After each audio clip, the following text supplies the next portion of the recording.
road that is going to Palisa, and yet you are not expecting any product. You have not empowered my mother who lives in Palisa to grow any product or to produce any product that is going to be sent to the market. It means you're going to construct the road. We have borrowed the money, we construct the road, but after constructing that road, the natives in those areas are going to use those roads for drying their cassava and then the other food produce that they grow to subsistently consume. And we advised the government that if it invested in agriculture, there would be justifiable reason to construct roads, for example. Because when you do construct, you are increasing accessibility such that the people you have empowered to grow will transport those food products or those commodities that they have grown or produced to the market. And when they do that, definitely the government can get money. But the business of just getting the money, invest it in a project that is not that productive, really it is counterproductive. Or another issue could be land compensation. We were talking to some members on the budget committee and they were saying the biggest problem would be as getting money or earmarking money for a project and then you realize, well, you haven't compensated people. So as you compensate people, you're killing time. Well, let's first put a pause on this conversation. I have my brother Stephen Mbide, who is on standby to let us in on what the individual... Welcome back and many thanks for staying with us on the #1 breakfast show in the country, Morning at NTV. We have a 6th inauguration ceremony that is coming your way. That is Wednesday, the 12th of May. President Museveni will be sworn in his 6th elective term. Well, individuals in our segment where you had Stephen Mbide talking to some of the citizens of this country were actually saying that more needs to be done in ensuring that those promises made by President Museveni over the last nearly 40 years are actually realized in that regard or affected. I still have Opio Okola. He is the DP spokesperson. We shall expand more on the swearing in, whether or not the promises made by the NRM have been achieved and how much are the insufficiencies that need to be breached in that regard. A very good morning once again, my good man. Good morning. All right. Are you one of the people who believe in this connotation that we are not where we want to be, but at least we are not where we used to be in terms of the NRM government bringing about the development that so many people are talking about? You have people who are saying, well, we've not achieved a lot under the NRM, but you have people who are saying, well, it might not be a significant stride in terms of development, but at least we are not where we used to be in 1986 and before that. What do you make of that? Do you believe the NRM under President Museveni have actually achieved most of the promises they made to Ugandans as we veer into the swearing in tomorrow? Well, I think that to be objective, I think we are not where we were in the 1980s. However, we are not where we would be. And that can be only qualified if we do compare ourselves to some countries that we were at the same level by 1986, before President Museveni assumed the power, comparing ourselves with them where we are at present. So it is actually counterproductive to do compare our GDP, for example, as of now, relating it with what the country's GDP was by 1986. Only 3.9 because at that time the population was, I think, around 8 million. Around 8 million, around 8-9 million people. We are having around 45 million people now. So comparing today, Uganda of today and Uganda of then, I think it would not be fair to the Uganda of then. However, there are some achievements that have been made by the NRM government to give it to them, and that is one of them is security.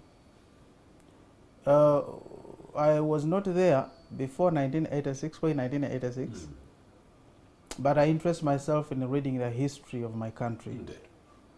And when I read the history, I read about the conduct of the men in uniform then as being so solid. But when you compare it to today, there is a big difference. Indeed. And unfortunately, this army has been constructed, or the security forces have been constructed, such as to serve the interests of a particular individual, and that's President Museveni. So it is a regime, army, regime, police, I would say. As such, they have been used oftentimes to carry out violations of human rights on those members that are construed to be against the government. Are they merely being construed that, as enemies of the state, or have they exhibited some kind of factors that actually put them in that position as enemies of the state? If you have someone coming out and they're saying there is a plan B, if President Museveni wins this election or not, we are going to mount a plan B to ensure that he gets out of office. And you also have individuals who are saying as soon as May 5th this year that, you know what, President Museveni was not the rightfully elected leader. I am the leader of this country as Robert Chagulanyi, and I'll be sworn in on May 12th. So what would that mean, such kind of messaging coming in? Would that be misconstruement on the part of the security forces? I strongly believe that it does not really matter. It does not really matter the methodology that one uses to construe. But the truth of the matter is, when you are construed as being that person Indeed. who is against the stay of President Museveni in power, definitely you become an enemy of the government, and they direct their barrels towards you. Something I think is very unfortunate, because these security apparatuses are supposed to definitely serve. When I talk about a bad hospital that needs rebuilding, when I talk about a bad school that needs maybe chalk, or to make a shift from using of chalk and computers, am I the enemy of the state? When I'm talking about the bad roads, the potholes that are riddled in many parts of this country, am I the enemy of the state? When I talk about the corrupt officials who are siphoning billions and trillions of shillings from Ugandans, am I an enemy of the state? When we hear most of these opposition people coming out with all these kind of messaging, are they enemies of the state when they talk about the ills in this country? Well, I have been very, very careful when I was referring to it as government, not the state, because the two, I gather, they are different. Now, when you do criticize constructively, definitely, you cannot be an enemy of the state, and neither can you be an enemy of government, because you are giving them constructive criticism. However, because the people who are presiding over this country have done quite a number of things that are negative, they have degenerated to a level of comprehending or construing whoever that does constructively criticize them and tells them, please, this is not the way to go, this is the way to go. For example, if somebody comes up and says, please, you have swindled at least 20% of the country's budget, I mean, in corruption, that is 20, I think it was a report of 2019, 2020. 2020, 2021, you have swindled this much in corruption. It has gone to corruption. It has been lost through corruption. You have tortured people. You have actually killed people. You shouldn't have given agriculture, for example, a paltry 3% of the national budget. Invest more such that you give people an opportunity to grow and benefit from the infrastructure. You know, Mr. Okola, it's really mind-boggling that out of the 40 million acres of arable land in this country, only 17 million acres of this same land is being tilled as far as agriculture is concerned. And the NRM plans to, expedite this program to change subsistence agriculture all the way to commercialized agriculture. Is this the magic bullet that this country needs to actually be propelled to middle income status by 2040? Actually, I think it is the easiest, because when you look at our population, at least 80% of our people are surviving in agriculture. Like 80% of the country's population, they do agriculture. Now, when you pick a poultry 3.7% and give it to agriculture, definitely it means you are not intending to have these people develop, because what they know well is agriculture. So give them capacity such that they can carry out commercial agriculture or modern farming, whereby many things, like you have very many, you do very many activities on the same piece of land. Like you rear goats, you rear pigs, you do some farming, like maybe you do orange growing and on the same piece of land. That's modern agriculture.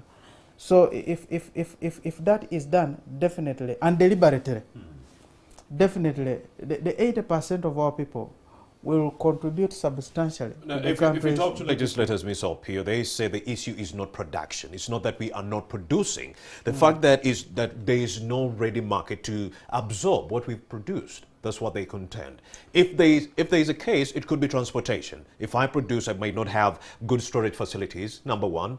If I produce, well, I might not have a good road to transport my merchandise from my farm all the way to the market. Number three, when I reach the market, it might not be readily available. Southern Sudan is largely closed. The Kenyans are not taking our maize. The Rwandese, you know the problems that we are grappling with. So according to the members on the budget committee, they say we are producing enough. We have to work on value addition and also creation of markets. Would you agree? I really don't want to agree entirely. Because the only way people could be enticed to join agriculture is if they know, if I join, there is a market already. But the reason people are not joining agriculture is that already those people who are engaged in the practice are not having market, despite having a lot of produce. So meaning you cannot attract newbies or novices into agriculture if already the people who are engaged in the practice are not having a market to sell their produce.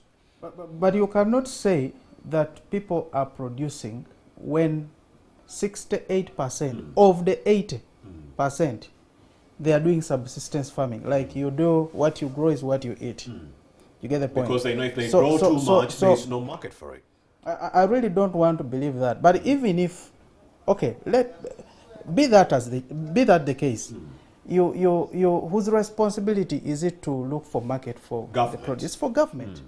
So we cannot actually put it to the people when government fails to perform their part. Actually, that is government's duty. We are trying to put it to government. In my opinion, I think, and strongly so, to attract.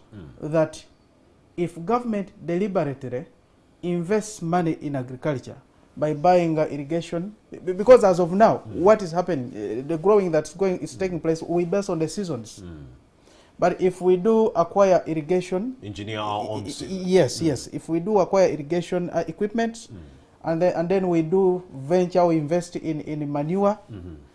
Definitely, we do invest in a human capital. We give our people capacity to be able to grow, and then we earmark. We do what we call zoning. Say in this area grow this product, in this area grow this product, in this area grow this product, and we encourage our people to do that, such that as government goes and searches for market for these products. Our people down there, when they are empowered to grow, they will definitely grow, and they will have capacity to contribute substantially to the country's GDP. But as of now, we are having a population of 80% who are only contributing less than 25% to the country's GDP. Definitely, the country will continue delving into debts. Because the biggest population is not contributing substantially to the country's economy. And indeed, there are 11 million vacancies in agriculture. Yes, so the only people who are actually contributing to the country's economy substantially, probably I would say, the less than 2 million people who pay taxes. Now, the person down there, you cannot tax somebody who does subsistence farming. I mean, how do you? What he grows is what he's going to eat. What he grows is what he eats. Even though it is what we call the food economy. we have the food there. But definitely that cannot be substantive in contribution to the country's GDP. So we need to really focus and deliberately so on encouraging and empowering our people, the 80%, to do commercial farming or modern farming. Piokola, do you think the magic bullet is the parish development model? That it plans to alleviate 68% poverty among households in this country? The parish model, I wouldn't call it a new thing, because the parish model is just by name. All right. But I think what is suggested there is actually what is a continuation of what has been in existence. The youth livelihood programs, the MIOGAs, all those ones, they were doing the Operation Wealth Creation, even though a lot of money is swindled there also. But I really think what we needed is not to craft a new name, I hear you, but rather to first of all assess the performance of the existing structures of development. All right. The Operation Wealth Creation, the NADS, the Youth Livelihood Program, the women groupings, and the MIOGA, how are they performing? Well, this money went back to the Ministry of Gender. So the parish development model is independent, does not have money from UWEP or the Youth Livelihood Fund. Both monies were taken back. So that's what we're dealing with. But it's 8:38 of your caller, and I do not want to end this conversation without talking about the issue of the loans and the slew of tax measures that are going to be bombarding Ugandan citizens. You do have a tax, you do have a national budget that was approved of 44.7 trillion Ugandan shillings. Now, what we do know is 28.8 trillion shillings is available for our spending. 15.9 is going to debt reservicing and interest loan repayments. And we also do know that some 20.8 trillion 22 trillion Uganda shillings will be gotten from domestic revenue. Now, 20.8 trillion Uganda shillings is going to be gotten from URA and the tax measures they've introduced. Do Ugandans have the ability to stomach another tax measure or tax measures, if you will, after the onset of the COVID-19 pandemic? Remember, SMEs were not resuscitated with a stimulus package. They did not receive this money. Most of it went to building malls in Kampala. So if you factor in all these issues, SMEs not getting their money to be resuscitated from this slumber, and also the issue of tax measures being levied on Ugandans who have not been productive during the onset of the pandemic, how will they pay for this money in form of loans to cover the 20.8 trillion? You see, it is really very, very unfortunate because before you tax, it's advisable that you first assess whether the population that you're taxing is able to contain the taxes comfortably. We are just coming from the pandemic effects, and the pandemic is still here. We do not know really how it will end. And the tax revenue that you're talking about is actually coming from the less than 2 million people who are paying taxes, meaning that whatever new tax that is introduced, it will definitely go to those people. They will become overwhelmed. And when they become overwhelmed, we shall actually kill the private sector. Because as of now, the effect of having a big debt, because currently the debt we have 65% of it external money got from external sources, and then 35% is money that is got from domestic sources. Now, if the government continues getting money from domestically, that means the interest, like the banks are going to raise their interest to bar the private members from the private sector from coming and borrowing this money. And once that happens, definitely you are putting those people at higher risk. Because right now, borrowing rate, I think it is at the interest annual per annum. It's between 20 to 24%. Now that's a lot of money for business that's continuing. Indeed. So it would be better if government did a deliberate effort to tap into this population. Because for us as DP, we are looking at everybody paying the tax, not only actually imposing taxes and exhausting the only less than 2 million people. because they are the only, they are available ones actually. A friend of mine who is a businessman told me that the taxes that are imposed on them, the people who are in business, they are actually so high to the extent that if you do pay them generally, you cannot survive in the business arena of the country. So what most businessmen do, they connive with those people in the URA, some members in the URA, they connive and then they evade some taxes for their survival. Now, that's where we have reached. But if we empowered the 80% in the agriculture sector, definitely, however little they will pay, it will be, when you sum it up, it will be substantive to the country's economy. And I really think that that is the way to go. Well, empower the other people, don't overtax these ones. Well, if you talk to some of the members on the Budget Committee of Parliament, they'll tell you that government needs to tame its appetite for borrowing. And the first thing they need to do is to halt the creation of administrative units. Number one, and to also expedite the merger of institutions. We're talking about agencies, commissions, and so forth into one to avoid duplications. Yes. Do you think this and a lot more will go a long way in alleviating what we are seeing, government's appetite for borrowing? And what are the other recommendations for the same? Yeah, it can actually do if we do merge with the institution, because whenever you have very many outlets, especially in a I would say corrupt regime, like a corrupt government. Like recently, I did liken corruption to slavery back in the day when the parish chiefs were actually engaging in the practice of slavery, selling our own black people to the white men. Wouldn't you agree that this is the form of corruption that we are talking about right now? Individuals back then selling their own black men. Now you have individuals who would be willing to get 1 trillion shillings that is going to help 100,000 people, and they put it in a bank account for their own good. So when you keep on creating very many institutions, it means you are creating avenues, eating avenues. So it also becomes easier to monitor them when they merge them. So there are some institutions that really need to be merged. Yeah. And finally, with recommendations to tame its appetite of borrowing. I think government should do assessment before getting money. Appraise a project before you get loan money. Appraise before you get money. And when you get that money, don't divert it. Opia or Kola no Amanu. If you do divert it, yes, definitely it will not serve the purpose. Indeed. And you will not realize the interest to pay it or service the loan. Yeah.